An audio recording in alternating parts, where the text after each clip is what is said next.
Happy New Year, everybody. This is going to be the first video, the first live stream of the new year, right? I guess I did a video earlier on Ghost Notes, but this is the first one of the new year. And so I thought it'd be fun to do an idea that you can kind of spend a lot of time working on throughout the year. Soloing is one of those things that you can spend a whole bunch of time on. So you can start and get to a certain point and always get better and better at it. So it's a skill that you can't completely master because there's always new things that you can add to it. So I thought that'd be a great way to start the year so that you can make some goals with Ubase and then make some goals on soloing if you'd like. But there are a lot of things about soloing that I think we need to know if we're going to dive into that. I know a lot of people just want to learn bass lines, and that's totally cool. Sometimes you might find yourself in a situation in certain bands where they want to give you a solo. So there are a lot of things that you can do in that context. You could improvise a solo. You could kind of quote the melody and really just play the melody on the bass, which is kind of a fun thing to do. And then you can also play the bass line up the octave if you wanted to. So what did I say? Quote the melody, play the bass line up the octave, and then improvise. So those are your three main things that you can do. And a couple of them are kind of straightforward things that you can have prepared. And then the last one is something that you can spend a whole bunch of time improving on how to improvise. So it's kind of like speaking. Like, obviously, I need to learn some new words and some stuff and how to speak smoother.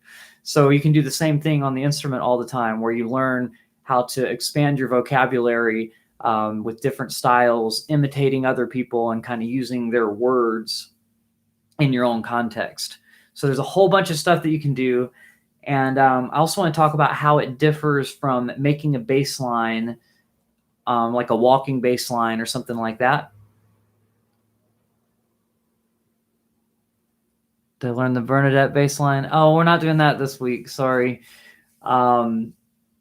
Basically, I'm working on some other stuff. But that's a good one. I could work on it a little bit, but let's stick with soloing for right now. So basically, we'll just jump into this. The first thing that you want to do is know what key you're in. I think this is kind of important regardless of what you do, and just having a little bit of knowledge of the neck. So basically, if you know that you're in the key of C, you can choose to improvise in C. You can learn the melody in C of the song that you're playing, or you can play the bass line that you normally play up the octave, which I guess in that last option, you may not necessarily need to know that you're in the key of C, but it might help if your patterns don't work down here to be able to adjust them to where they work up high. So basically, you can kind of like prepare your bass line. So like, let's say we're doing like a blues song and your bass line is that generic, that thing you've heard all the time, right? Probably like 15 times on the channel, maybe 100. And they're like, okay, cool. Someone's singing over this, singing a song. And they're like, at the end of this, they want to give the bassist a solo, right? So you're like sitting there and all of a sudden they're like, all right, and so on bass, and they're going to give you a solo. And you're like, oh no, I wasn't prepared for it. Well, one thing you could do, and yes, these are the flat wound strings. One thing you could do is you could just bring that bass line up the octave. If you don't have anything prepared and you're just like, I'm put on the spot, you can keep the bass line the same, but instead of playing it at this G down here, you move up an octave. And here you can't do your whole pattern. So I'm just using that same G. Instead of being the 5th fret on the D string, I'm adding 5 frets to pull it up to the A string. You end up with the 10th fret on the A string, and just do your pattern normal here.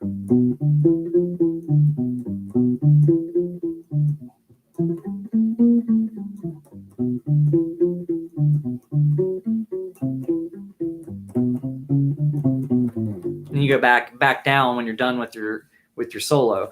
So that's one option, is just literally playing your normal bass line up the octave.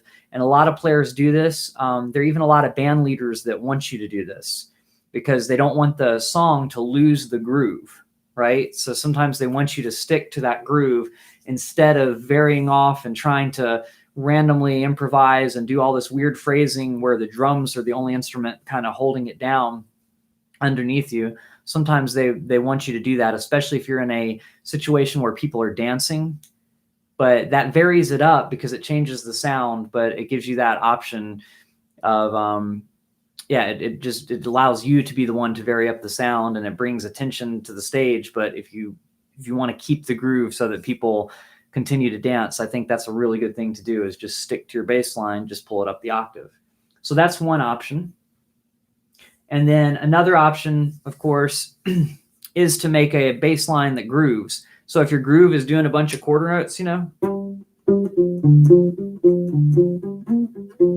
you can do something that still sounds kind of like a bass line, but you're actually kind of playing a little bit from the blues scale or from something else. But either way, you can keep the groove. So that's a good blues example. A funk example would kind of be where you just use minimal improvisation. So it's almost like the way you'd throw fills into bass lines. So like, let's say you were playing. Let's say that was your groove. You know, if someone gave you a solo, you could kind of just fill around that, basically.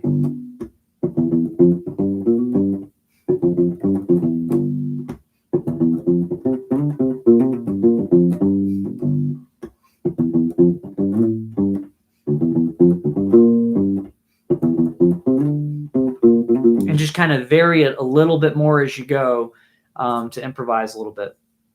But that's kind of an option that you can do as well. So a lot of people want you to stick to a groove.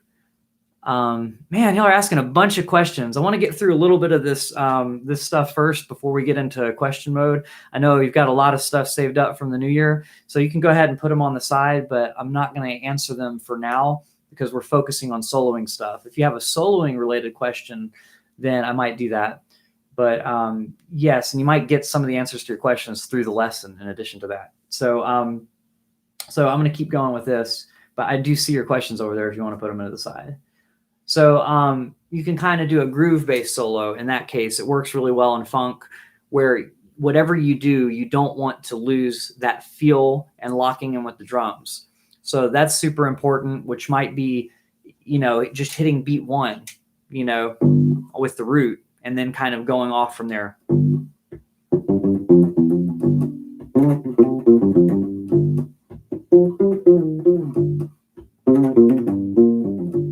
You know, or something of that nature. You could think of like almost like that guitar solo in which Led Zeppelin song is that? I can't even remember which one it is.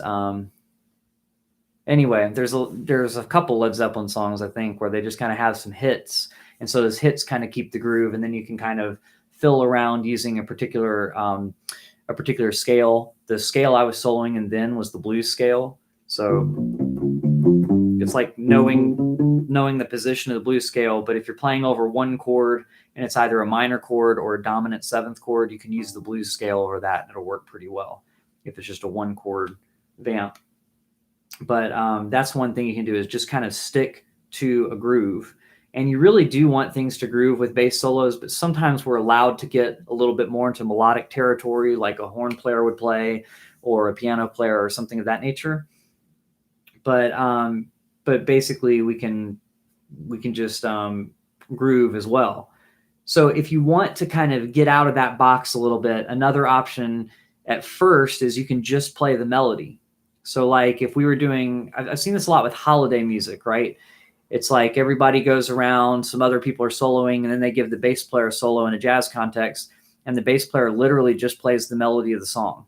And so if you don't want to improvise and you want to connect with the audience really, really easily, that's something that people aren't used to hearing. They're not used to hearing the bass play the melody unless they're familiar with my channel or Davey 504's channel, or, you know, things where people do melodies on bass as well. Most of the time people aren't used to that. So they'll be like, oh, that's kind of cool, and kind of has this novelty effect. So, you know, you might hear someone, you know, they're playing the bass line the whole time, you know, and then all of a sudden they're doing, you know, the melody for like a holiday song. It works really well on holiday songs. And like if you're just playing some kind of like lighthearted music, it can work pretty well like that. So so that's one idea, is you can just kind of learn the melody and play that instead of soloing. Another idea with that is you don't have to play the melody exactly. So if you know what key you're in and you know what melody the key is in, or sorry, what key the melody is in, I said that backwards, then you can take that melody and kind of branch off from it. So you can hear it like you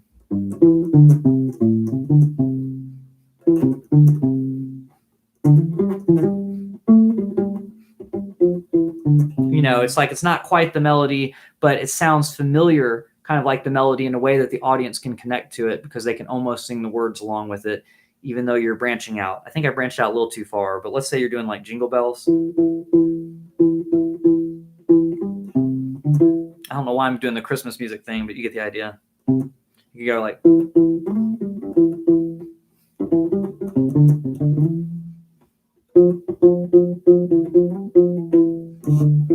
So it's like you're doing the same thing, you're just using the notes around it within the key to kind of embellish the melody. So a really good example of somebody that does that very well is Louis Armstrong. So Louis Armstrong does that on his trumpet solos a lot. A lot of times, even when he's just singing the melody normal, he'll kind of add some interesting things in there. So a lot of the jazz players and jazz singers will kind of do a variation of the melody, not even as a solo, but just as the melody, especially if it's coming back to the melody at the end of the song.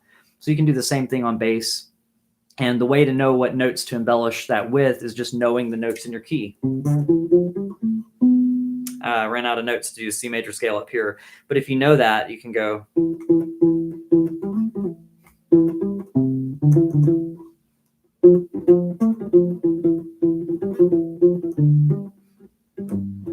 You know, and just kind of make it similar to the melody, but not exactly like it. So I think that's kind of also a comfortable way to not get lost in a song. So if you're playing a jazz standard and it has a lot of changes in it, and they give you a solo and you're like, oof, I haven't soloed over these changes. This is a lot to take in, you know? You can either just keep playing the bass line and just kind of add some fills into it so that you're able to keep your place pretty straightforward without having to like overdo it. You can do it up the octave to draw more attention to you so it feels more like a solo, or you can play the melody. And if you're playing the melody, then you're not having to think about the changes so hard, except for when you're embellishing it. So I think that one's a really, really good way to do it. If you aren't comfortable improvising, you can just kind of like dip a toe in the water by learning the melody first and then just kind of branching off from there. It's kind of like adding walk-ups to a bass line. You just add little things here and there. You change the rhythm around slightly, maybe you slightly syncopate it. So instead of going, you might go like, you know, that kind of thing. You know, or wait a little bit longer and then have those other notes kind of catch up to it after the fact. Those kinds of things can just make it a little more lively than just playing it exactly the same as the melody always is. And those variations kind of pull people in because they're like, oh, that's familiar. Oh, but it's different. So that's something that you can do. I'm kind of going through this pretty quickly, really. But another thing that you can do is literally just keep playing the bass line and not move it up the octave. I think there are a lot of bass breaks in songs that sound like bass solos, and a lot of people consider them bass solos. A good example of that is like Brown Eyed Girl. It's like it's the same bass line he's been playing underneath the melody the entire time, but there's a part where everybody drops out and it's just the bass. So that's another thing you can do and still kind of consider it a solo. So that's probably the easiest way to jump into this if you want to, is just literally play the bass line and embellish the bass line. And that's something that a lot of people like. Then the next step is try doing the melody. Just learn the melody and then embellish that a little bit like you would with the bass line. And then after that, it's into full-on improvising, right? So you can start pretty simple on this. You can start pretty complex. What I'd recommend is if you're just doing it for the first time, as far as improvising, you probably want to just do it over like a one-chord vamp, or you know, like some of these mode exercises that I've given you guys before, where basically I'll do like a groove or something based off of the thing, but you want to learn like a mode or a scale right? Figure out which one works with what chord. And then you could do like, I've got my loop pedal here. So I'm going to do a groove, and then I'm going to solo over the groove using a mode that works with it. So let's say I'm just doing something that's just in this pentatonic box shape. So this is just going to be G minor pentatonic, which means I'm only going to use the notes G, B flat, C, D, F, and then that's still G. You could also think of it as 3rd fret and 6th fret on the E string, 3rd fret, 5th fret on the A string, 3rd fret, 5th fret on the D string. So I'm going to make a groove with that first, just using those notes out of order, not all in order.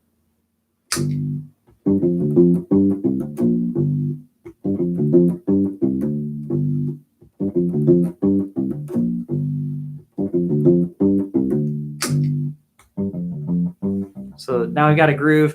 I'm not going to worry about putting chords on it right now, but you've got that going. So if you solo down in the same range, it would just sound like you're clashing with yourself. I'm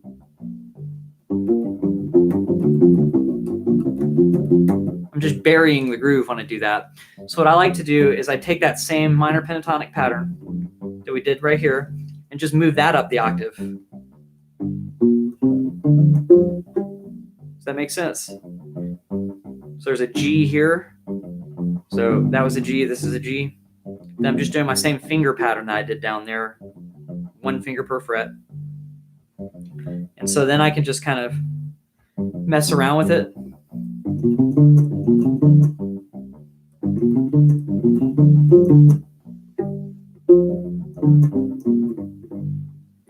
You know what? I might want to add a beat to it like there's a drummer, so I'm going to give it a little bit of a groove.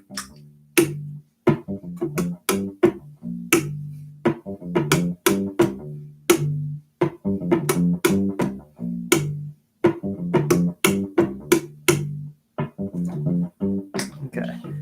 I'm going to turn it up a little bit so you can hear it. And then first you just want to kind of go up and down the scale.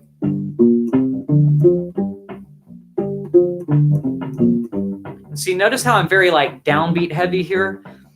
That's the first thing we can change, is to not stick with just downbeats and try to maybe avoid all downbeats and just kind of vary it up a little bit. So it's like 1. I'm just avoiding beat 1 to make it a little bit more interesting. 1.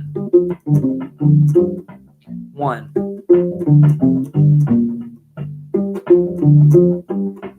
Still sounds kind of bass-liney though, so we gotta vary it up even more. So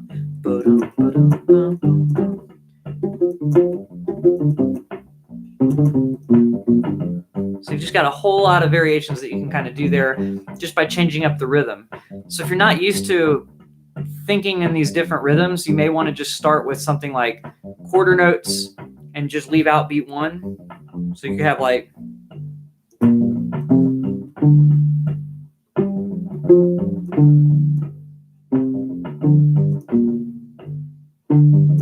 and you're just playing the notes kind of out of order, but in a way that you're not jumping way far away within the scale. Like you're not going, although it sounds fine. And then you can try varying up which one you're leaving out. All right, so Benjamin, I'm going to get to playing chords and playing melodies over it too. The main reason I'm keeping it simple right now is just to kind of give you that idea. So like this, that could be like the next step, you know? You just do like a 3-note, this would be a G minor 7 chord. Right, so I could add that to the groove if I want to.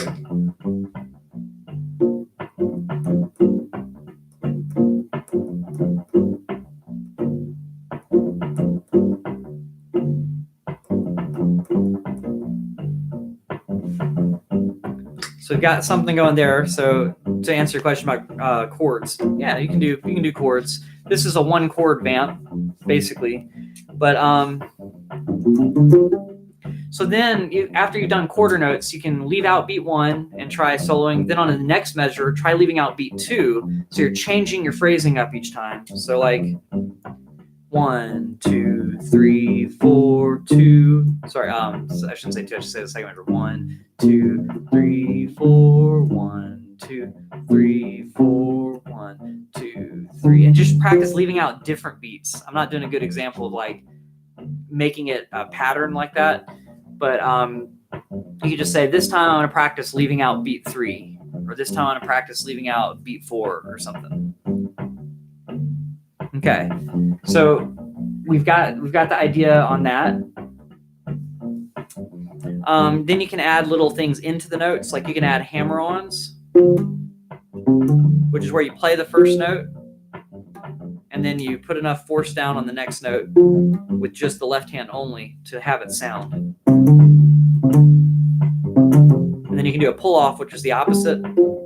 You play the note and then pull this finger off, leaving the other finger down, so that it's almost like you're plucking that second note.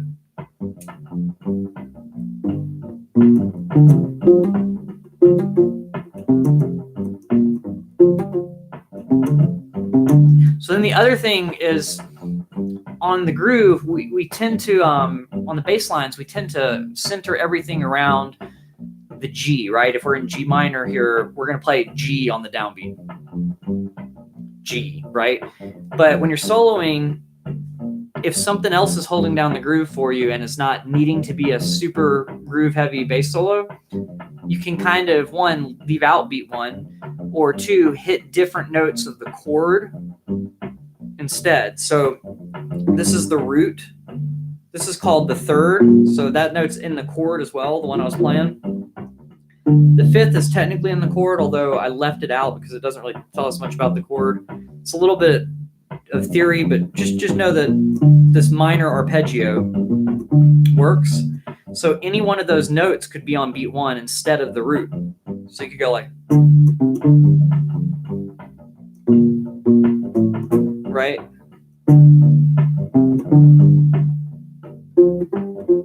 So you don't have to play the root note every single time on beat 1. I think that's something that is a dead giveaway if you're a bass player playing a solo. It's just kind of like, we learn with bass lines that playing the root on beat 1 is like, you know, the rule. And so other instruments don't always learn that. And when they solo, they're free to kind of play through these chords in different orders and hang out on different notes, you know, within the scale. And we just kind of got to break the cycle of only playing the root like we would in a bass line when we're trying to solo, to make the phrasing a little bit more interesting. And as far as like the rhythmic stuff, I was talking about like syncopating by leaving out beat 1. You can do that with quarter notes first, kind of or half notes, just using quarter notes and half notes. So you got 1, 2, 3, 4. I'm going to leave out beat 1, 2, 3, 4, 1, 2, 3, 4. Now I'm going to leave out beat 2. That's next time. 1, 2, 3, 4, 1, 2, 3, 4. Now I'm going to leave out beat 3, 2, 3, 4, 1, 2, 3, 4. So you can just try those different things. Then try eighth notes instead. So first play all the eighth notes. Right? Now try leaving out beat 1.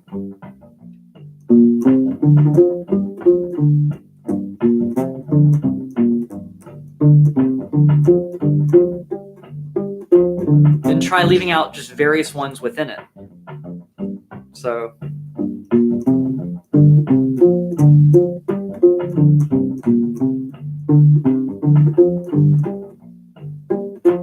and sometimes you can leave out a couple in a row. It doesn't always have to just be one. So that's the first way to kind of get used to these variations on different things you can do for soloing rhythms. And then after that, you can add 16th notes in and just practice kind of doing interesting rhythms with that, leaving out certain ones to make it interesting. And that's all stuff that you can do with just this set of six different notes. And it's really only 5 different notes because there are 2 G's in this. So you got, so you know, you can do 16th notes too. Whoops. I added an extra note in there from the minor scale. So then if it's just a minor chord vamp like this, you can kind of get away with using different modes over it, any of the modes that are minor modes. So that would be the Dorian mode, the Aeolian mode, which is just the normal minor scale. So here's just the normal minor scale. We'll just start with that.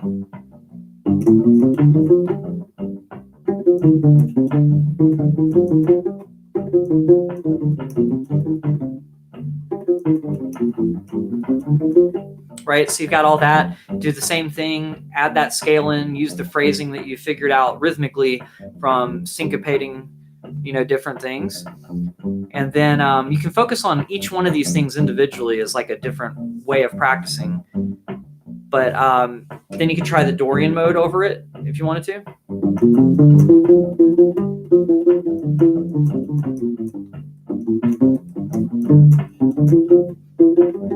So you can see, like, a lot of times I'll use a theme where if I'm getting used to leaving out beat 1, then I'll go 1 E and a, 2 E and a. So I'm leaving out the downbeats when I'm playing there, like 1 E and a, 2 E and a, 3 E and a, right?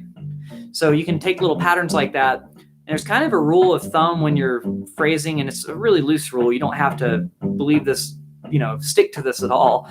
But sometimes doing a pattern more than 3 times starts sounding too repetitive.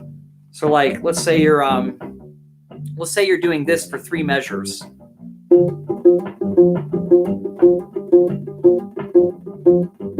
On certain blues tunes, it might be kind of cool to keep it going, but you may want to not do it much longer than I just did there.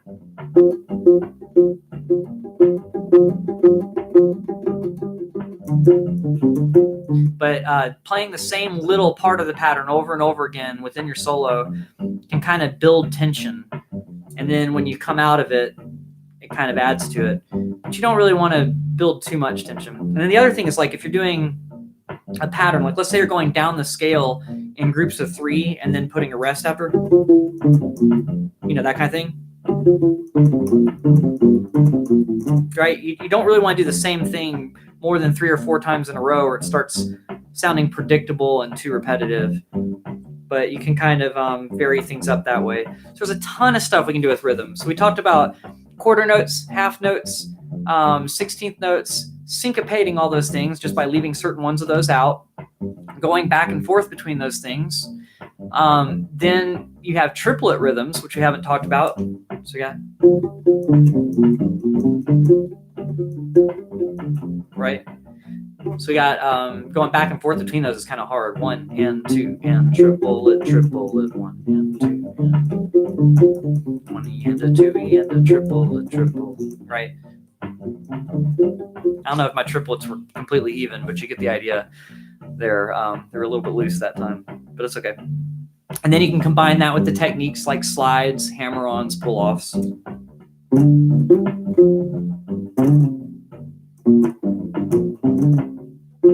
So even just using the pentatonic scale, back to that first one that we did, you can make the solo sound interesting by combining all those other elements.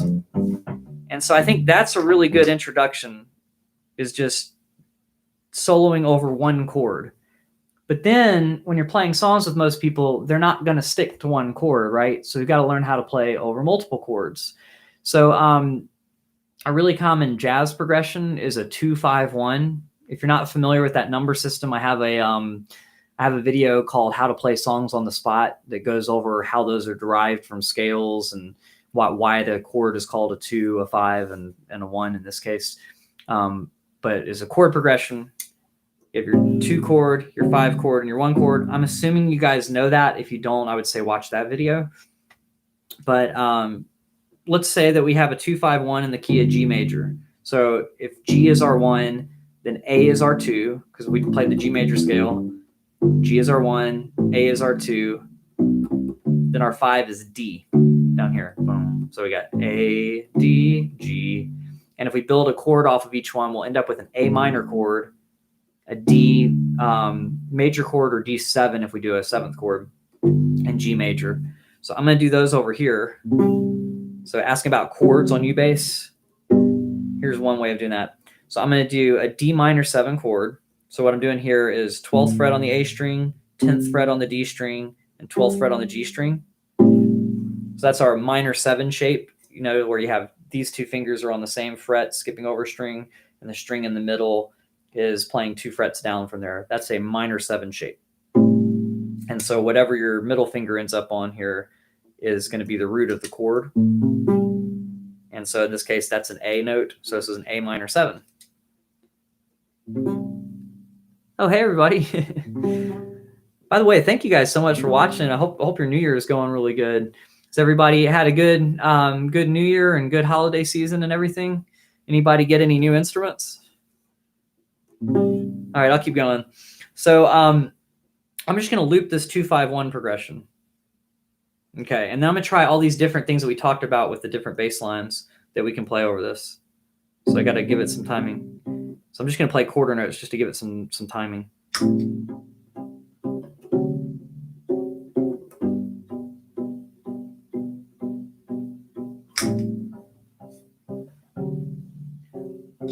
So then the idea with this, I know it's like a very simple groove.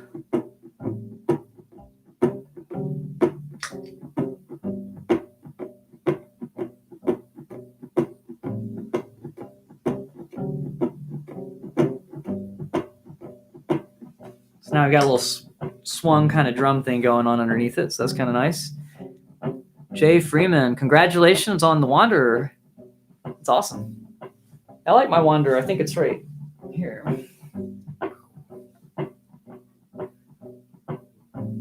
Okay, so we've got this little 2-5-1 progression. So the first thing we can do is we're sitting there walking a bass line under it.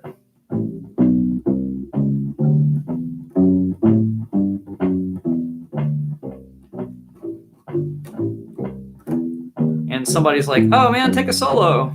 And you're like, I haven't practiced soloing over this. We go, just do your bass line up the octave, or up 2 octaves.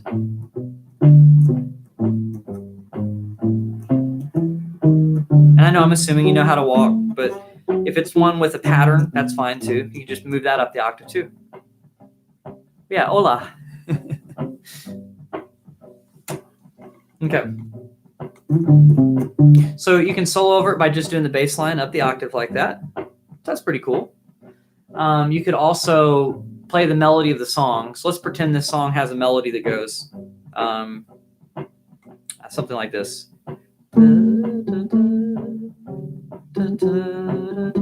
Let's just pretend that's the whole melody.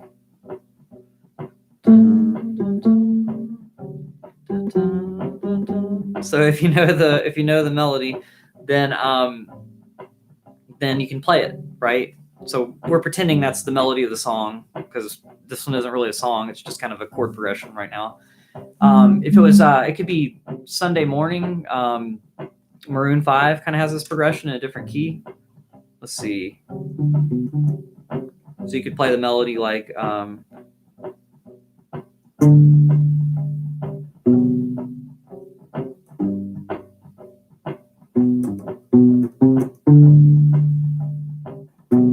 I should do the verse part instead. How's the verse go? I can't remember now. Shoot, I played the chorus instead of the verse, and it's just such a boring chorus melody to play this slowly. If it was faster, it wouldn't be boring. Here we go.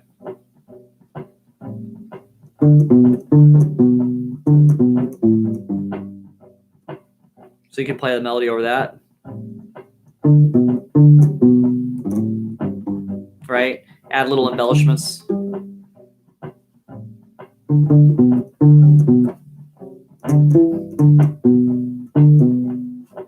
You know, but if you know the melody, the point is you could play that.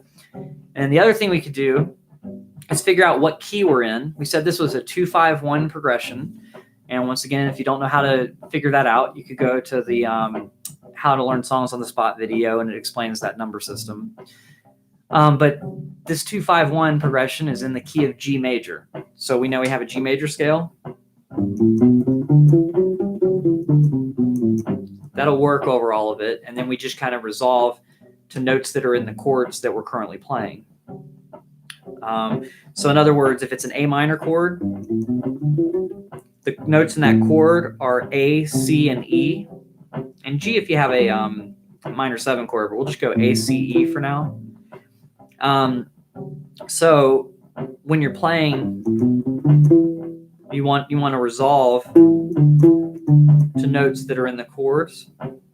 So you could either phrase to where you're starting on a note that's in the chord or ending on a note that's in the chord. So like if I were starting this, I'd probably start on an A or a C. Let's start on a C. And then over the D chord, we have a D, an F sharp, and an A. So we probably want to hit an F sharp somewhere within there if we're going to hold on to a note at all.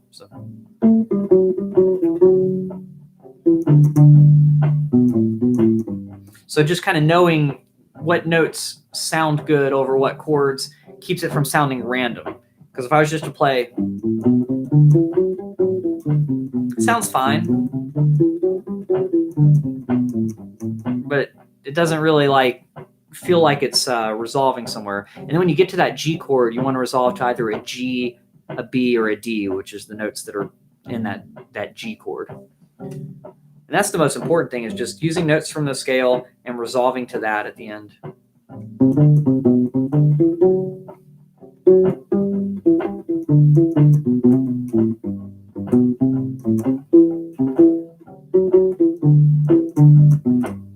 Right?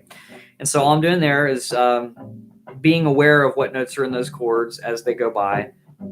And then otherwise just playing notes in the scale, combining it with that rhythmic stuff that we talked about separately. So I almost feel like you don't want to be thinking about all these things at once. So you want to practice, like this time around, I'm going to focus on rhythm and do different variations. And this time around, I'm going to focus on playing chord tones during each chord. So another way you can get comfortable with it is just arpeggiating the chords.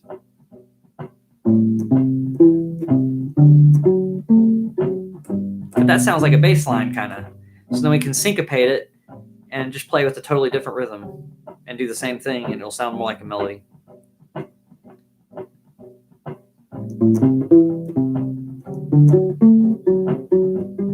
Right? And then you can put them out of order and move them to where they create a line flowing down. Is kind of nice. So I'm going to start on the A.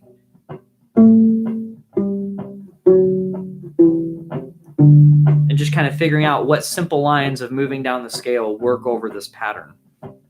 And just remember that you can do a 2-octave scale. You don't have to stay in just this little box. You can go past that box if you're playing the letter name notes that are in the scale.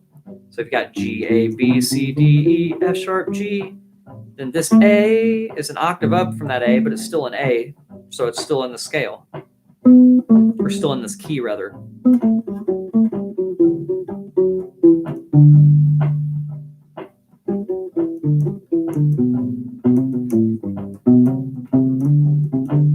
But I almost feel like it's better for you to just kind of have a loop like this that you're playing along to, or a backing track, and just playing along within the key that you know the song is until you figure out which notes don't sound as good over which chords. And you'll probably come across this conclusion more naturally. So hopefully that helps a little bit there. But that's the idea. And so the other idea was just like playing the melody of the song, and then you could also just play a bass line up the octave, right? So how can we make that bass line sound more like a melody and less like a bass line? Well, first, we could syncopate it, and then we could try to change some of the notes to where the roots aren't all falling on beat 1. When the chord changes, we don't necessarily need an A to be right when we play an A. We could do a C instead, a different note from that chord. So if we start with this, and it sounds like a bass line, it really sounds like an exercise. Well, we could go.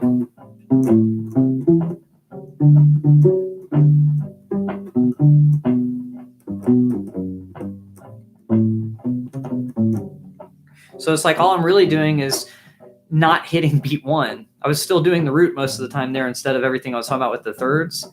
But occasionally I was hitting the thirds. It's like I'm still starting on an A, but I'm not starting right on beat 1. I'm starting on the and after beat 1. So that kind of helps a little bit to vary it up. So is anybody following this, or is it creating any questions for you guys? Like, I have no clue what you're talking about when you say this. Does anybody have any questions about some of that stuff?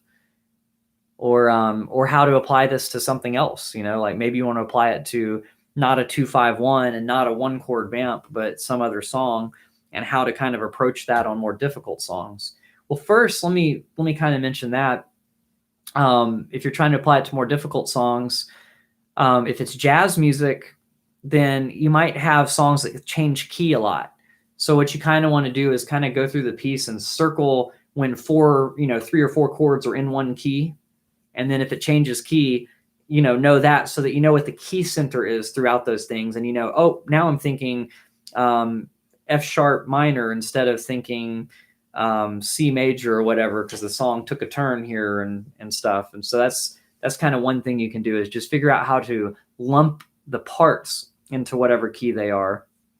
And then use the same method and just keep track of where you are. And the hardest part, I think, of soloing is keeping track of where you are while trying to vary the rhythm up, because sometimes you're focusing on what you're doing and you're not thinking about the song form.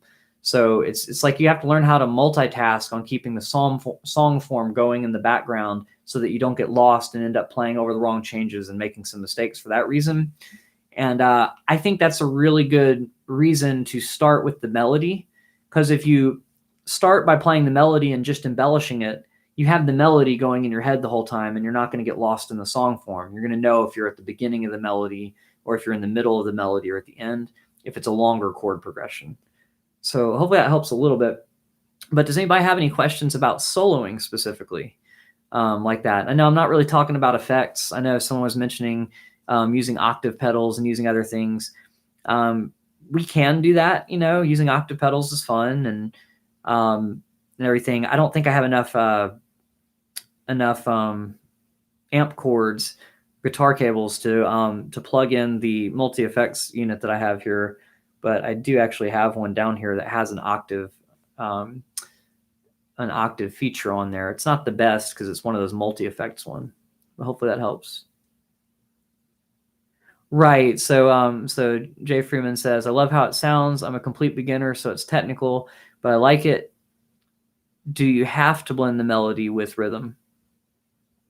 You can just play the melody straight up how it is. It's just if you want to add an element of improvisation to it, you can vary it up, and it'll kind of pull people in because they'll recognize the melody, but then they'll be like, oh, kind of like it's a surprise, but it's a familiar surprise. There's like a psychology thing, right? Like think about how a lot of pop music sounds similar, but there's always something a little bit different about every song, right? So it's kind of like you can approach soloing in that way, where you're like, okay, I'm playing the melody exactly the same as the original. Well, then it's kind of like, that's really predictable and people in the audience have heard it before. And that's fine for certain situations. I think with Christmas music, it just pulls people in because a lot of times there are children in the audience. And so it's all exciting for them. They're just like so happy that they hear a familiar song that they can sing along with, right? But if you're playing for a different crowd, you may want to just incorporate pieces of a melody. And that's another thing. You know how I was talking about doing the Maroon 5 song over that progression? Well, you could just do a piece of that and then go into other things and maybe even incorporate other melodies that work over there too, so that you're quoting different songs. That's something I kind of left out on my idea with soloing, but a lot of times people quote songs, and a lot of times you'll hear people throw things in. If you watch Adam Neely's channel at all, there's a thing called the lick. And you'll hear people throw that into their solos a lot. And it's kind of fun listening to a whole bunch of different people's solos and hearing how they incorporate things like that are familiar from other songs or from other contexts. And sometimes it's like a musical joke like that. Like the lick is just found in so many different places that it almost just seems like people have gravitated towards that, whether they learned it or not. And so because it's ended up so widespread, it's kind of like almost like a meme in itself. So it's almost like when you throw the lick into a song, it's kind of like a meme that other musicians will laugh at because they'll know that you're quoting that lick. So that's kind of cool too. You can do that. And then the last thing I wanted to say that I kind of forgot to say is you can use all these elements together to kind of tell a story through your solo. So if everybody in the band like brings it down, or if you're soloing by yourself, one way to make it interesting is to start really simple. And so, you know, I was talking about, you can start with, but let's just go back to that first example. I mean, I might make up a different loop, but you get the idea of where we're doing a 1-chord vamp, right? Maybe I'll do something like that.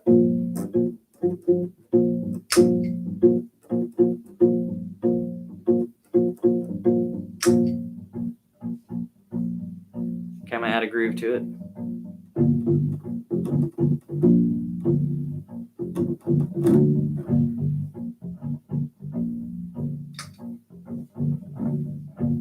Okay, so you got a little groove there. So even with just that minor pentatonic scale, I can make a solo that starts slower. So like I'm using more half notes, maybe more whole notes even, letting the notes breathe.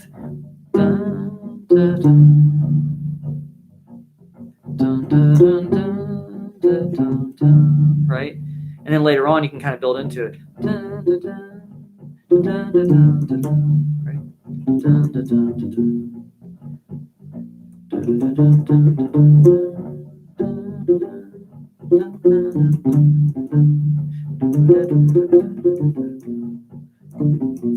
So see, I'm just kind of like slowly adding more notes into it, and you might even work up to it.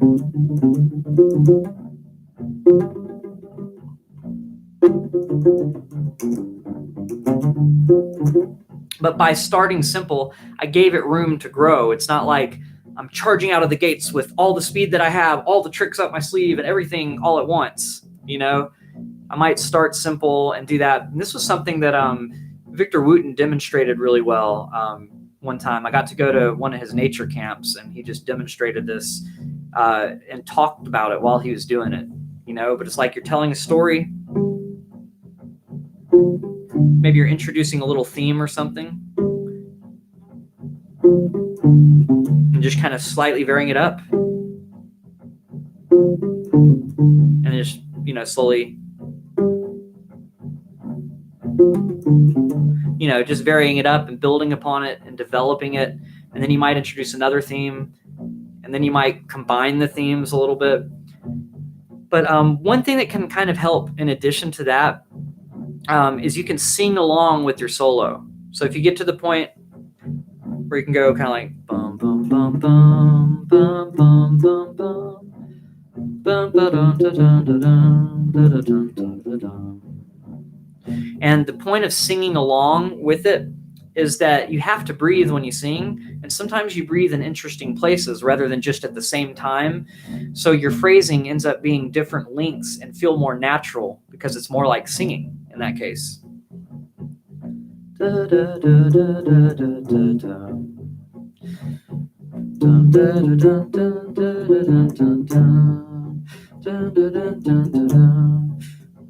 You know, and you're breathing in different spots. So instead of ending up with a long string of notes where you're just endlessly playing, you're breaking it up with breathing. So I think that's kind of a cool thing you can do too. All right. So Will says, hi, Stephen. Do you have any advice on how to become more comfortable with scales up and down the fretboard? I'm okay at playing scales in place, but I have trouble playing up and down the fretboard.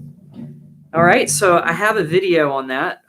One thing is knowing the intervals between the notes, knowing whole steps and half steps, and literally just practicing them on one string. So like, let's say you know your C major scale here. Okay, well, you could learn it on one string by doing a whole step, a whole step, a half step, a whole step, a whole step, another whole step, and a half step. And then backwards, you start your scale, then you take a half step, whole step, whole step, whole step, half step, whole step, whole step. So knowing that is the first thing that you could do. Then once you have that down, you could try splitting it up into positions. So you could play the first 3 notes basically in one position, right? Then you can play the next 2 notes and then the last 3 notes in a position. For me, I find that to be one of the most comfortable ways to play it. You could also do the first 2 notes, then the next 3 notes, and then the last 3 notes. So like, and And so then once you have a position for it, then that kind of helps. And then practice just soloing or playing a bass line or doing whatever else on just that one string. You could practice arpeggiating after that. And then practice playing simple melodies that you know, like Mary Had a Little Lamb. Right? I don't know why I played the whole thing, but you get the idea. But just simple songs on one string in that key, songs that you already know in that key from playing on multiple strings. So knowing the note names really helps there. And then finding a position that works on one string, and then creating a position that works for just two strings. So like this one's kind of cool, where you do C, D, and E on one string, F, G, A, and then B and C you could do here, or you could do them here. So really, it's honestly just about practicing your scales.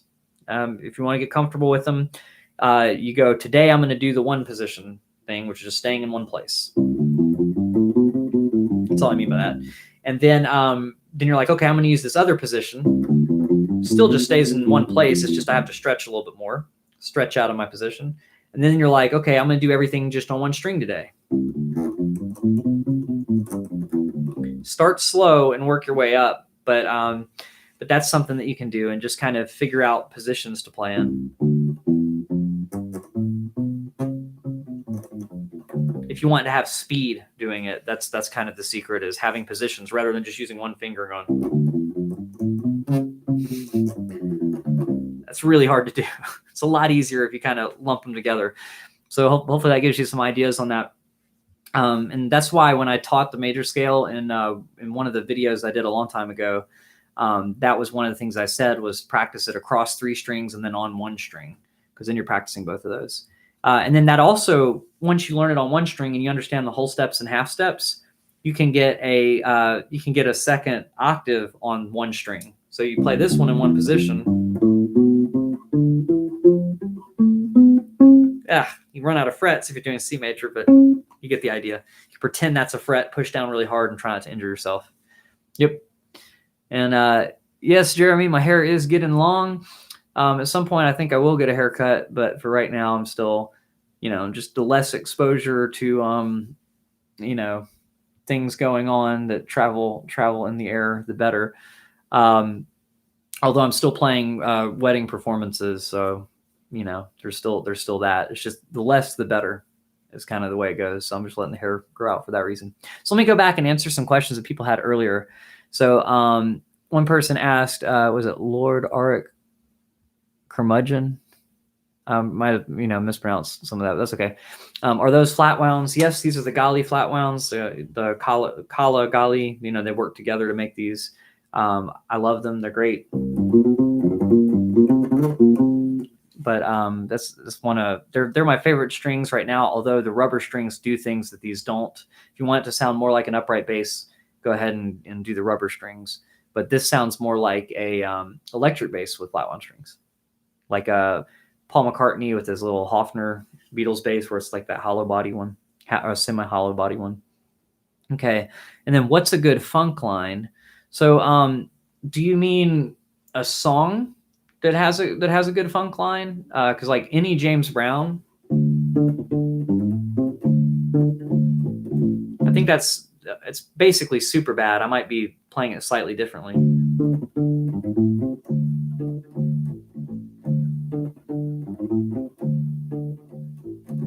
So there's things like that. Then anything Parliament Funkadelic, any of that kind of stuff. Oh, sorry.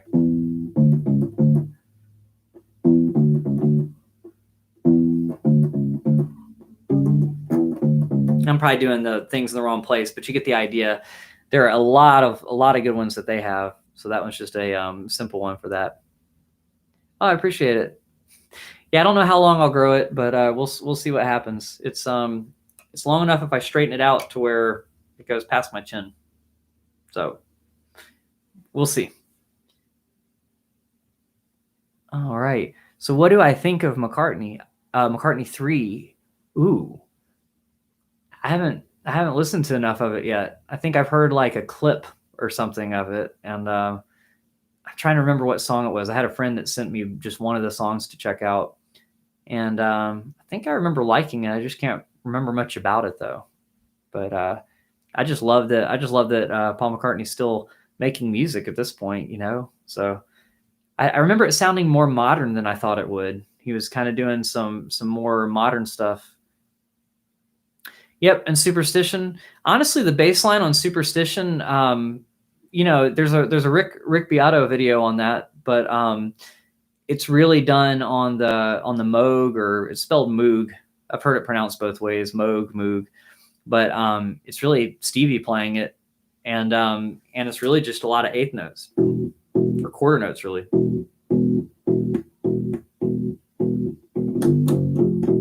Stuff like that. But I think it was the Moog or Moog, but it's a type of synth kind of thing. But anyway, he played that, and maybe I'm just saying that because later on people were using that particular keyboard to do it. But anyway, he has some funky stuff there, but it's mostly just a driving line on that. It's not really all that stuff that you hear a lot of people play when they play the part. So really it's just locking in the groove. And then of course he's got those crazy fills in there that are just kind of wacky and weird. I think he was just having a whole bunch of fun with it, but it'd be really hard to imitate him. If you listen to that Rick Beato video where he separates the parts out and you get to listen to the different things about, I think it's his series, What Makes This Song Great. So that one was a lot of fun to listen to. He had another one on a Blink-182 song, and I didn't even realize there was synth in the Blink-182 song until he did that. And then it's like, now it's glaringly obvious, but for some reason I didn't ever listen for it before.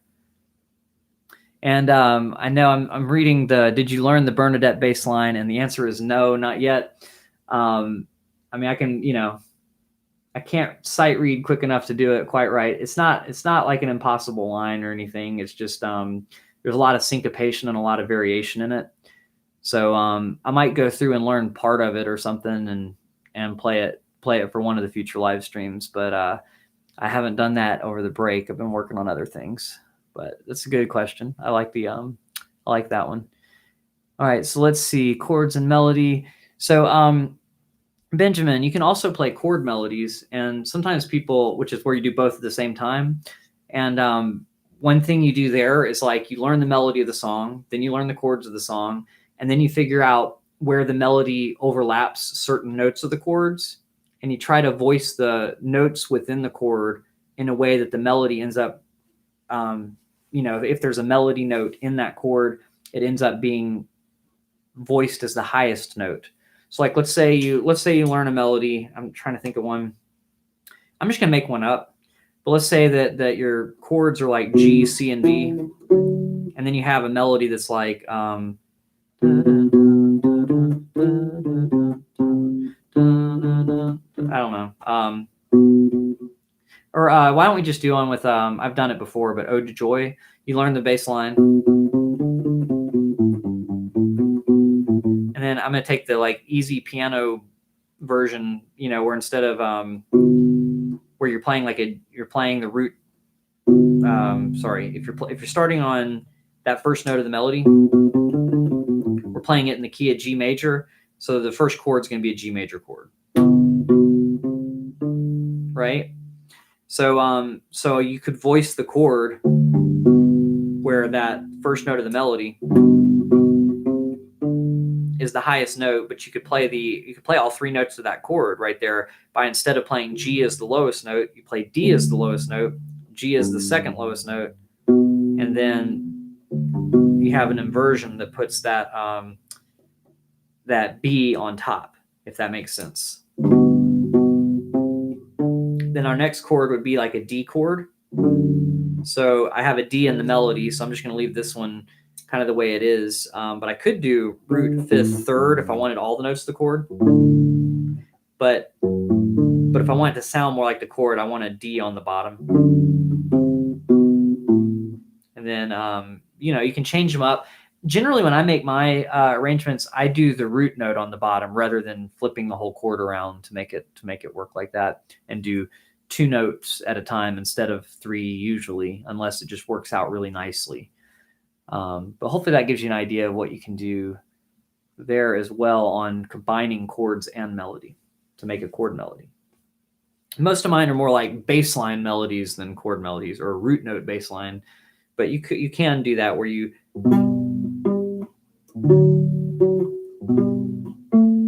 do the order,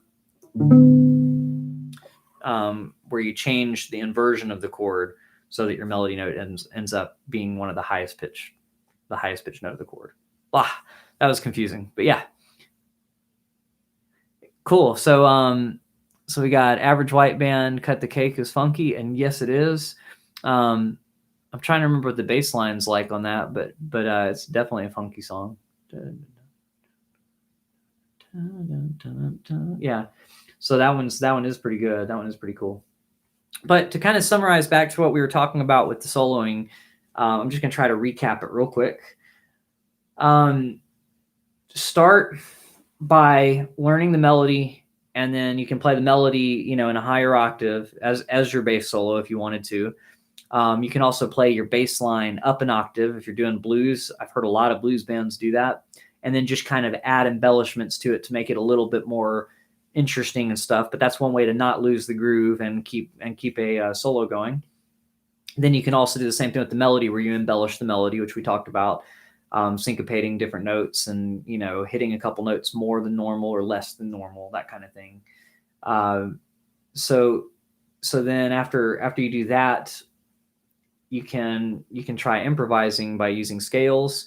To start with it, I would just keep it simple and do a song where it's really, really obvious what key you're in. You could do like a 1-chord song, and then you could do like a simple chord progression like 1-4-5 or 2-5-1 was our example.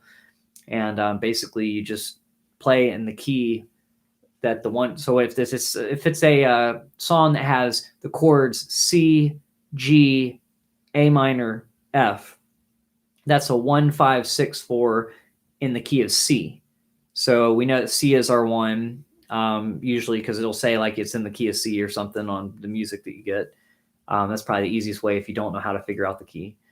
Then you can play in C major, and then you just got to kind of figure out which notes work the best over which chords, and kind of gravitate towards those when you get to those. So like right when it falls on the chord, if you're going to play a note on the downbeat, you probably want to play a note that's in that chord at the time. So if you're playing a song in the key of C major, but you're on a G chord, you don't want to hit a C over that G chord, because there's not a C note in that G chord. There's a G, a B, and a D. So you could either hit a G, a B, or a D within the scale that you're already in, which is the key of C. So hopefully that makes sense, but there are examples of it a little while ago if that doesn't make sense. And you may want to go and review the how to learn songs on the spot video if the number system doesn't make any sense to you. Okay. And then after that, just some like general things. You can syncopate rhythms. So if you can take a simple melodic idea. I mean, honestly, I was doing the idea if you have 5 or 6 notes, but you could do the idea with 3 notes. If you have 3 notes, works over the entire song or something, you can just change the order of the notes, hang on notes longer.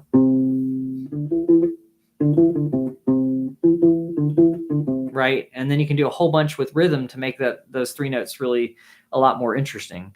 I don't suggest just making a whole solo out of that, but you can start there when you're practicing. Okay. So yeah, so that's cool. We've got a list of funky songs going on. I like it. So to answer the question that somebody else had earlier about what's a good funk line, there's a lot of good ones there. I'm trying to think of some really good ones as far as slap bass kind of funk goes. I mean, I really like Marcus Miller, but that's more like melodic stuff. Most of the time when you hear him, I mean, he does do some grooves that are really solid and kind of in the pocket as well. But I think we know him more for that. Trying to think of like really funky slap stuff. I mean, Red Hot Chili Peppers is more rocking. It's like it's funk, but it's like funk rock kind of. I'm trying to think of ones. Larry Graham has a lot of stuff. I mean, he did a lot of the early slap stuff. So Graham Central Station, his band, had a song called "Pow" that has some really kind of annoying laser sounds in the background, but the bass line's amazing. And then if you want like a weird kind of funky thing, Primus, Les Claypool, that kind of thing. But trying to think of more older slap stuff. What's the there's oh man, there's some Michael Jackson songs that have some really funky kind of bass lines in them too. I'm trying to remember what the name of the one is. And then to me, a lot of the Motown stuff is kind of funky in the sense that it has syncopated 16th note lines. But if you're talking about just like a single chord groove, James Brown is, of course, the master of that. So he's got a bunch of songs where you're just hanging on one chord for a really long time and playing the same pattern over and over. So a lot of James Brown stuff, really. Let's see. Superbad was a good one. Was it Get On Up? Sex Machine, whichever one you want to refer to it as. That song has a really good bass line too. I'm trying to remember what that one's like.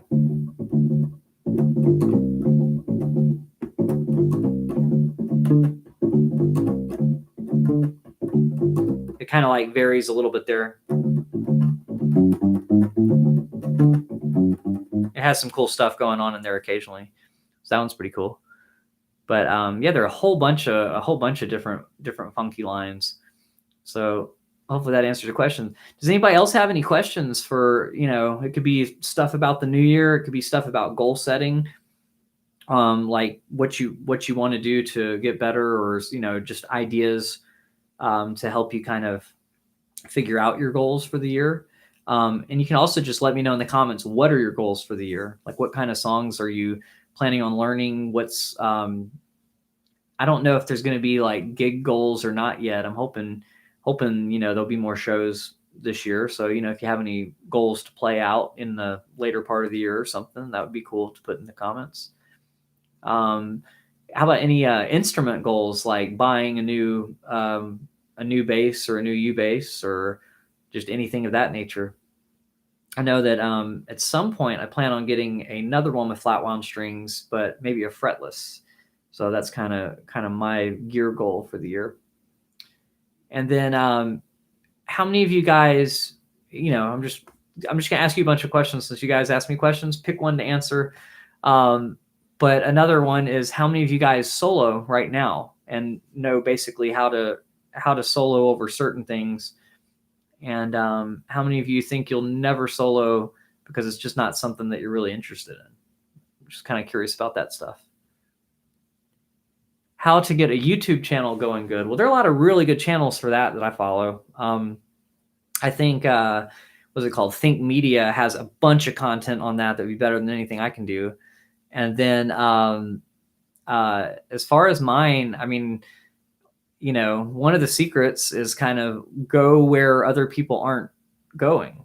So the cool thing about this is, like, there aren't a bunch of weekly channels that do U-bass content every week. There's some that do a video here and a video there, but that was my secret, was just kind of committing to doing a video every week and doing it on something that other people aren't doing weekly content on. Then the other thing is answer questions. So a lot of people have questions about things. If you've ever searched for something and struggled to find the answer on Google or on YouTube, then someone needs to make a video about it. And if you figure out the answer, maybe you're the person to make the video for it. So that's how you get a YouTube channel going, is you be consistent. You do that. You get a decent camera. Doesn't have to be the best camera in the world, because people care way more about the content than the quality, although both are important. You can still have a successful channel without having the highest quality video. As you can probably tell, I don't have the highest quality video. I don't know if you consider mine successful, but answering questions that people have is the easiest answer. And providing value to people. So a lot of times you might be like, well, I'm valuable, I'm playing a whole bunch of entertaining songs, But if everybody else on the internet is also playing a bunch of entertaining songs and trying to get people to watch them, you got to think about the person listening to it. You know, if it's something like mind-boggling, like there's a brand new technique on bass that nobody else has ever done or ever seen before, or it just, looks quirky, then those kinds of things do pretty well.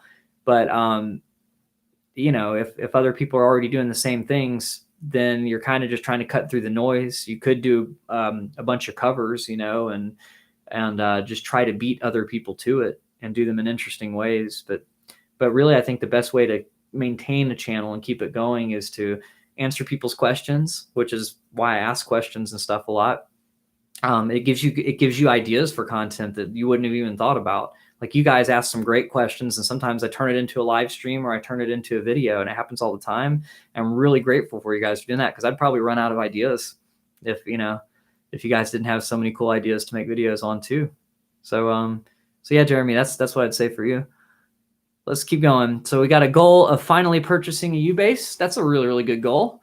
Do you have a model in mind? Was it Master Blaster? All right. And then Laurie says, I'm a beginner and want to tackle a piece out of my comfort zone. Cool. Yeah. So I think it's just basically just decide where you're at. So if you're used to doing root fifth songs and stuff like that, you could try doing some blues songs that incorporate root third, fifth.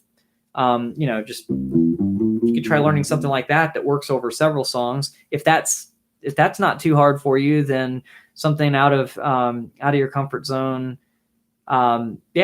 Just let me know what your comfort zone is, and I might be able to, like what songs you're comfortable with playing right now, and I might be able to give you some ideas on songs like that if you don't have one in mind. And Jeremy says, my audio people complain about. I guess they can only hear the audio from one headphone. Yeah, so I'll put it this way. My audio is not great on these live streams, and I still haven't figured out if it's the computer side or if it's the microphone side. So when I figure that out, hopefully it'll get better. Right now I'm using this condenser mic, so I'm using that for audio. Hope that wasn't too loud picking that up. And then I have a separate webcam, which obviously I can't show you because I'm using it.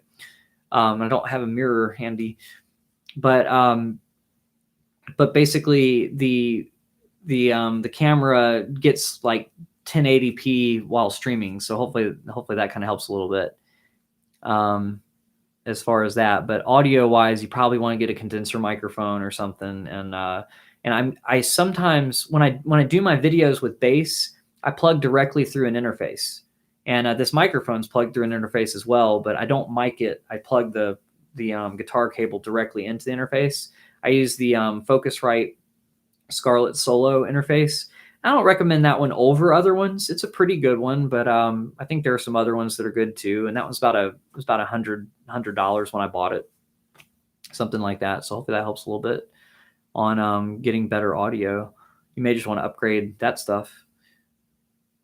Let's see. But yeah, audio is important, especially if you're doing music.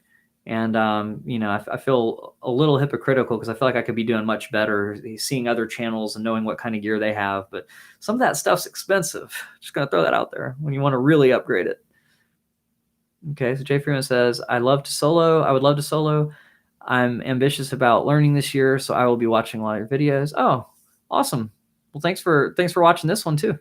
I'm considering taking lessons once again. Cool. Awesome. Yeah, well, I offer the Skype lessons and everything. So just if you ever want to take through me, let me know. If you want to take in person with somebody, I totally understand that too. There are limitations to the screen sometimes, but you can learn a lot this way. But if you're doing something wrong, I have to explain it. Like if you have like weird technique where you're bending your wrist or doing something, I can demonstrate it. But it's like if you're in an actual lesson, I could, move your, show you that your wrist is bending by actually being able to fix it, but that's the different thing. Cool. Okay. So Master Blaster, maybe the Wanderer. Yeah. I think the Wanderer is good. I know they have the Nomad. The Nomad's cheaper, but I don't know enough about it. I feel like it's very similar to the Wanderer. The strings are a different color, but I don't think that the color of the strings, they're still the same brand. And I think they're still basically the same strings. So yeah, I think you could do that, but as well, the Nomad as well. Let's see. Do you do Skype lessons for absolute beginners? Yes, I do. There's a couple of people that started up recently that have just been, they basically just got a Ubase for Christmas, and things of that nature. So a few people just signed up for that reason.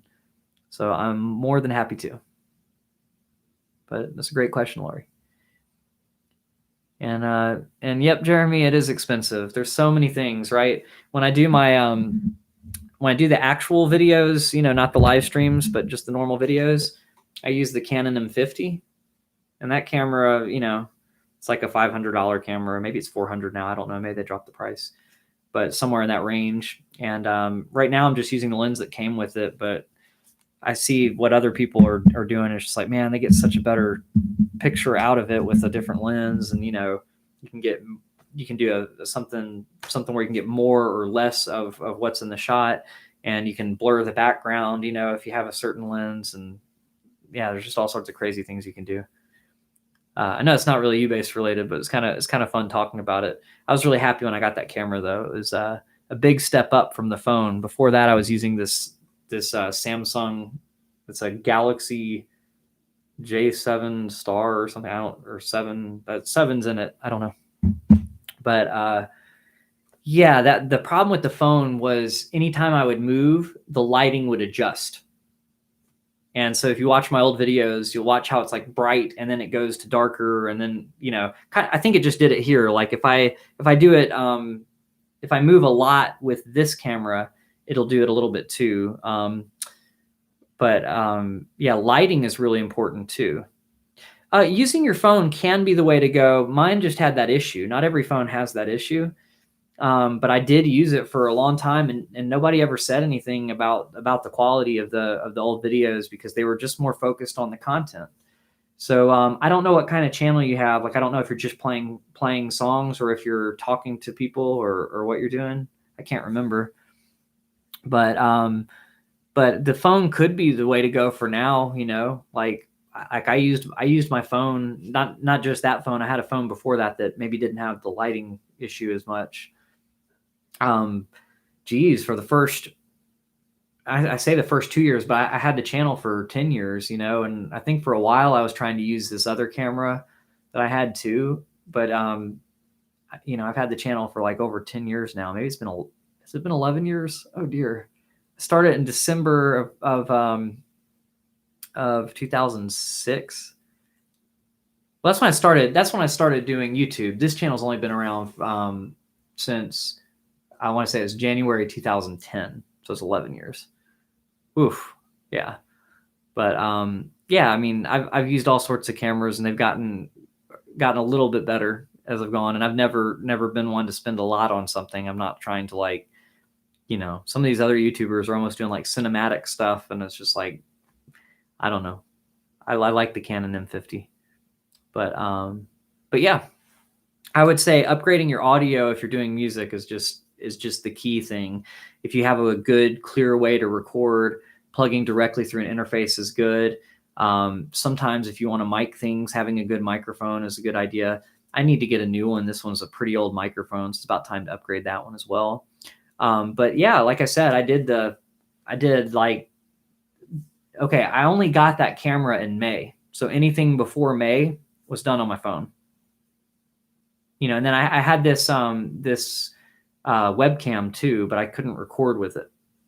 So just to give you an idea, it's not that important to upgrade things, but you may want to film the video, then film the audio, and then use something. If you're a Mac user, use iMovie to put them together. If you're on a PC, I'm using DaVinci Resolve to put all that stuff together right now. So yeah, so that gives you some ideas, hopefully. All right, so are the Ubase people still here? Did everybody leave when I started nerding out about YouTube gear? Some of it's still relevant, because if you want to record your Ubase, you probably want to get an interface to record directly instead of having to mic and amp. Although if you have a good mic, you can get a good sound that way too. But even then, unless you have a USB mic, you'll still need an interface. So I'll probably add that to the description after this video is done. just add like there's a link that I have that has all the gear I used, and it might be up to date, but some of it's gear I used to use. But yeah, there's a lot of stuff. So how about so I bet you have a lot of YouTube goals, so that's cool. So we've got some YouTube goals, we got some brand new U-basses coming. And then let's see, what other goals? How do you know when you're good enough to play with others? Okay. So Mega ZB asked that one. So basically with that, the most important thing there is timing. So you really, if you're able to jam with backing tracks and kind of like play along, and you know some songs all the way through, I think you could go ahead and start playing with people, but you got to communicate with them like, hey, I don't know a whole bunch of songs. Can we do this song, and this other one? And I think the only way to get better at playing with people is to do it, you know? But what I would suggest, if you're preparing to do that because you're nervous about jamming with others and doing this, that, and the other, and one thing you can do is pull up backing tracks to play along with, where they give you the chords. And one thing you could probably do is figure out a way to record yourself doing that and play it back. So so hopefully that gives you some ideas. But if you're able to play along to some videos of people playing ukulele on the internet, like sometimes there'll be people that do covers and put the chords on the screen. If you can find that, where it's just a ukulele player that wants people to play ukulele along with them, you could add a bass line to it. And if you know how to do a root fifth bass line to that, I think that would be good enough to play along with people. If you're good at so sometimes people give you charts where it has the words of the song and then it has the letter over where the chord changes. I think you're good enough to start jamming with some other people if they know how to sing and play the song, and you know where the chord is changing over what word. Then you can kind of play the root note of that chord with them and just start. So like let's say they're playing a song. So it's probably atrociously out of tune, but hopefully not.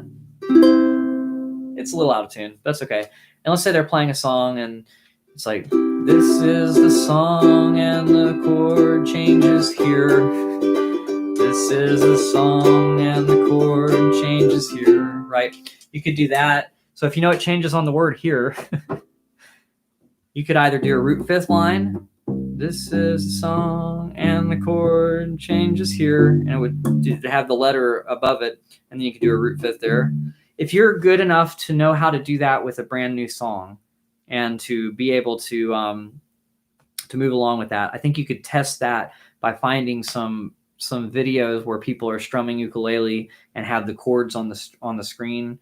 I think there's a guy like Munson Guitars or something that plays guitar and a bunch of other instruments, and he sings, you know, just like an amateur kind of player would strum and sing.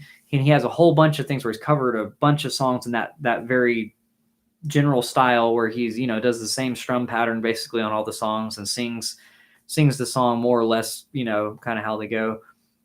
And then you can just figure out a bass line to play along with that. Basically start with just doing root notes. And then if you want to add root fifth, if it has a country kind of vibe to it, and then, you know, if you can eventually learn the actual bass lines to songs, then I think you're ready to play with people. But you have to be able to play in time enough with them. So I think that playing with videos like that, where you're just getting used to actually hitting the chord or hitting the root note of the chord with them when they're changing the chord, I think that doing that can make you ready to play with other people quicker. So whoa, so mouthful of things, but hopefully that helps a little bit. And then Robert says he's getting new strings, going from rounds to flats. I like the idea. I think the round wounds are cool, but I really like the less noisy factor of the flats. Like if I do this, it's like it barely makes any noise. If I did it on the round wounds, it would not only make noise, but it would probably, like, you know, pull the skin off my fingers, because they just have such big ridges since they're thicker strings than electric bass strings. So I don't blame you going from round to flats. For those that like the metal strings, the round wounds are more like what you'd find on an average electric bass, and then the flat wounds are kind of they feel smooth when you do that instead of feeling like they have ridges on them. So I think that's a good idea. I think you'll like the flat wounds. I think you'll like them. You may, I don't know if you're going to take that to Uke Republic or if you're going to try putting them on yourself. But if you're putting them on yourself, just know that you may have to widen the grooves in the nut if your U-bass was designed for the round wound strings. If it was designed for rubber, you probably won't have to do that because the grooves are probably already wider. But yeah, that's about it. So any other goals from anybody else? I might have missed some. I'll go through here.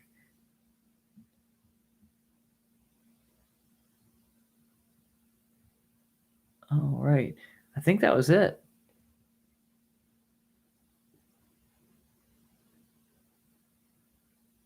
Cool. All right. Mike didn't think so. He didn't think that you needed to widen the grooves. Okay. Well, if he didn't think that you needed to widen the grooves, then like I said, if your bass was originally set up for rubber strings, you won't have to widen them, and you probably won't have to replace the nut either. So yeah. So does anyone else have any other goals on here? If not, I'm probably just gonna call it a day. I hope y'all enjoyed learning a little bit about how to solo and just some ideas that you can do. I think I forgot to recap the last bit that's really important, that, you know, if you sing along with your solo, then that makes the phrasing more interesting automatically because you have to breathe. And if you breathe in interesting places, you know, then you're not staying within the box of the measures and everything doesn't start sounding too boxy. So that's the good thing about like singing along when you play. You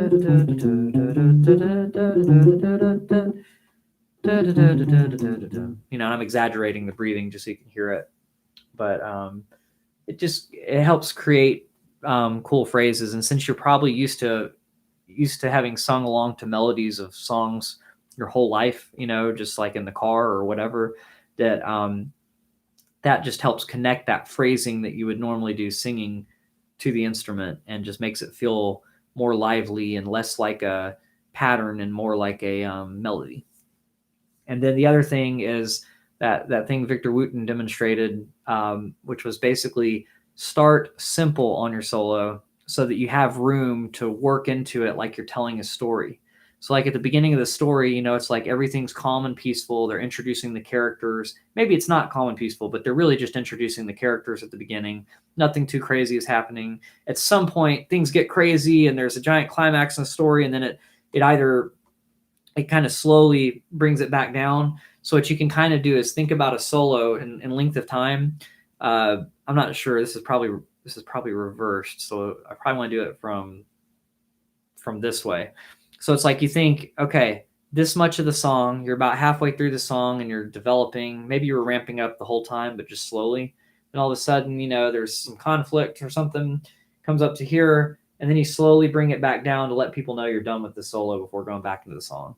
So that's kind of like an arc that you can add to a solo. You can add multiple arcs. It doesn't just have to be one, but that keeps it more interesting than just kind of like, oh, I'm just steady playing a flurry of notes all the way through, and then now I'm done soloing. The band might not even know when you're done, you know, and be like, oh, now we're going back into the melody. Okay. So it's just good to kind of communicate by making things really obvious and sort of telling a story with that. But one thing that he demonstrated was just how simple you can start so that you have room to develop and make the solo more complicated. Whereas if you start with your fastest lick right out of the beginning of the solo and you're playing fast and fast, you can't really go any faster than your fastest, you know? So you may want to start really slow so you just have a whole lot of options. And that's another thing about soloing. It's not just about showing off everything that you can do. It's kind of about telling a story. So thinking about it that way can just kind of change the way you approach it as well. Well, guys, that's it for today. I want to thank you guys for joining me on the first live stream of 2021. I hope everybody had a great holiday and that the new year is treating you well. And I hope things get better and better so that, you know, eventually we can all hang out in person and do everything with all our friends. And yeah, I like your goals. You guys have a lot of good goals. And anybody that's watching this after the fact, just put them in the comments, and I'll probably just comment on it, on your goals and questions and stuff later. So feel free to put those in there. I'll see you guys next Tuesday for the regular video, and next Thursday for the live stream. All right, thanks everybody. See you next time.